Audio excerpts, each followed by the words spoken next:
Hello, இது எப்படி பண்ணுறதுன்னு பார்க்கலாம். சின்ன வயசில் என் பாட்டி செஞ்சு தர வாழைக்காய் வறுவலோட தாளிச்ச தயிர் சாதம் இல்லை லெமன் சாதம் தான் என்னோடய ஃபேவரட் லஞ்சாக இருக்கும். ஆனால் இந்த வாழைக்காய் வறுவல் என்னோடய ஸ்டைல். இது எப்படி செய்கிறதுன்னு பார்க்கலாம். இது செய்கிறதுக்கு ஒரு மிக்ஸி ஜாரில் இஞ்சி, சாம்பார் வெங்காயம், பூண்டு, மிளகு எல்லாம் சேர்த்து கொஞ்சமாக தண்ணி விட்டு ஒரு ஃபைனான பேஸ்ட்டாக அரைச்சி எடுத்துக்கலாம்.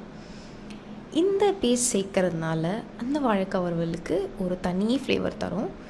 வாழைக்காவை நல்ல தோல் சீவி மெலீஸாக நீட்டாக கட் பண்ணி எடுத்துகிட்டு ஒரு பவுலில் போட்டு இந்த பேஸ்ட்டு, அப்புறம் திக்கான ஒரு ஸ்பூன் தயிர், ஒரு ஸ்பூன் மஞ்சத்தூள், ஒரு 1லேருந்து 2 ஸ்பூன் மிளகாத்தூள், ஒரு 1லேருந்து 2 ஸ்பூன் ரசம் பொடி, ஒரு 1.5 ஸ்பூன் உப்பு சேர்த்து நல்லா பிசைஞ்சிக்கலாம். வேணும்னா கொஞ்சம் தண்ணி விட்டுக்கலாம், இல்லைனா தேவைப்படாது.